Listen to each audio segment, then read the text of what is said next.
dan Bapak guru hebat. Kali ini, Ibu Bapak akan melihat sebuah contoh situasi pembelajaran bersama Ibu Derana, guru biologi SMA kelas 10. Karena situasi sedang pandemi, Ibu Derana melakukan pembelajaran menggunakan metode flip learning.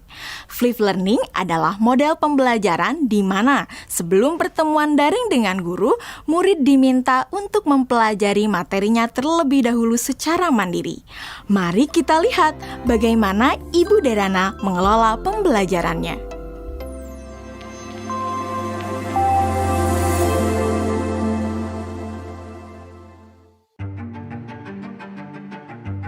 Sebelum mengajar, beberapa hari sebelumnya, Ibu Derana tentu melakukan persiapan terlebih dahulu. Dalam tahap ini, Ibu Derana benar-benar memastikan bahwa ia memahami tujuan pembelajaran yang ia ingin murid-muridnya capai.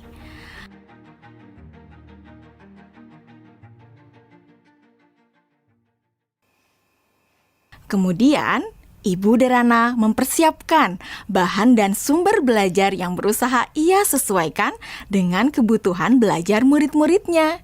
Ia menyiapkan beberapa buku, salinan artikel koran, video-video yang semuanya berkaitan dengan materi yang akan dipelajari murid-muridnya. Semua bahan belajar tersebut ia letakkan di Google Drive dan nantinya akan dapat diakses oleh murid-muridnya melalui Google Classroom. Ibu Derana lalu mengkomunikasikan kepada murid-murid melalui WhatsApp Group untuk mengingatkan mereka mengakses Google Classroom mereka. Tahapan ini dilakukan sebelum Ibu Derana bertemu dengan murid-murid di Google Meet. Beberapa hari setelahnya, sesuai dengan jadwal, Bu Derana melakukan pertemuan secara sinkron dengan murid-murid melalui Google Meet. Selamat pagi anak-anak. Oke, senang sekali ya kita sudah bisa bertemu kembali pada sesi sinkron hari ini. Sebelumnya, Ibu mau terima kasih ya sama kalian karena kalian sudah belajar secara mandiri dari rumah melalui materi yang Ibu masukkan di Google Classroom. Nah, kalian sudah mempelajari semua yang ada di Google Classroom? Sudah. Oke. Jadi anak-anak, pada pertemuan sinkron hari ini, kita akan mempelajari lebih dalam lagi mengenai keanekaragaman hayati. Ibu akan sharing beberapa pelajarannya ke kalian ya.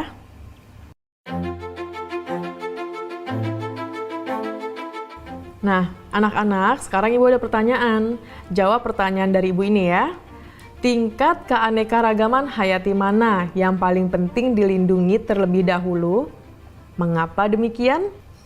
Keanekaragaman hayati karena ada sumber daya alam tersebut sudah dipastikan lebih terjamin, Bu. Kesehatannya juga fungsinya juga sumber daya alam hayati ini juga lebih sering digunakan dibandingkan dengan sumber daya alam non hayati karena lebih terjamin. Seperti itu, Bu, jawaban dari saya. Oke, jawabannya bagus sekali itu ya. Itu lengkap banget jawabannya. Yang lain sudah mendengarkan dan sudah memahami apa jawaban dari Dwi Melati? Sudah, Bu. Oke, sekarang kita lanjut ke pertanyaan selanjutnya ya anak-anak ya. Kapan terancamnya keanekaragaman hayati ekosistem dapat mengancam keanekaragaman hayati spesies dan genetis? Dan kenapa jawabannya seperti itu?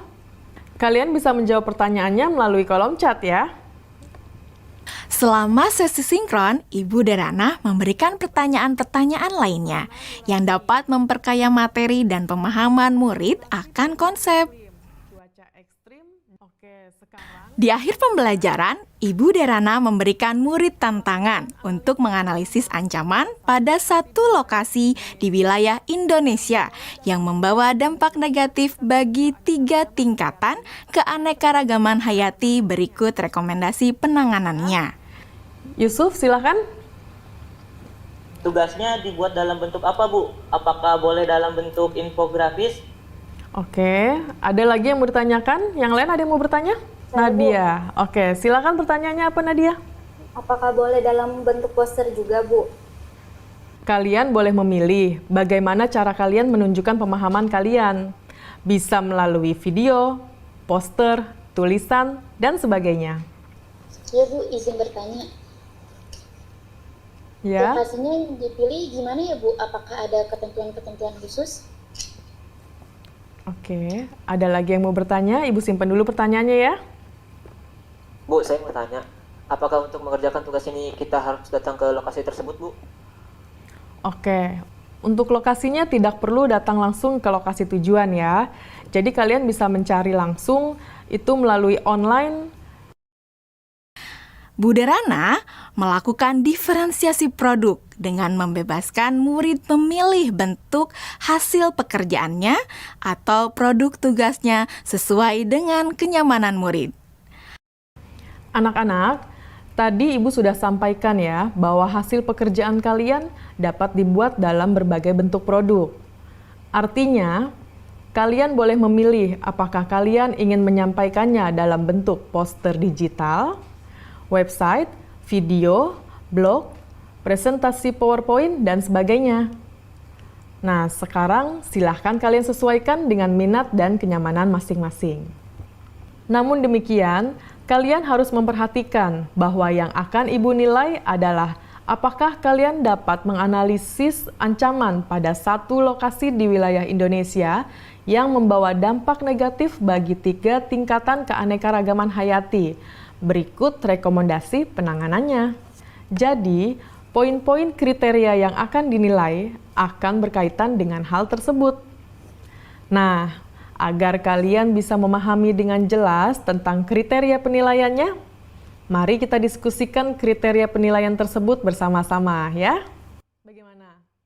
Setelah anak-anak jelas dengan kriteria penilaiannya, maka kemudian Ibu Derana meminta anak-anak untuk bekerja secara asinkron.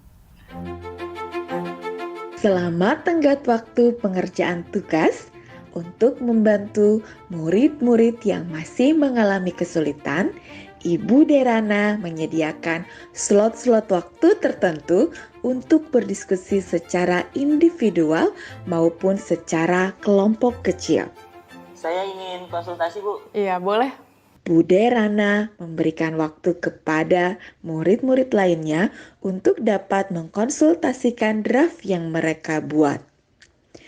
Ibu Derana juga memastikan untuk memberikan umpan balik terhadap pekerjaan yang dibuat oleh murid-muridnya.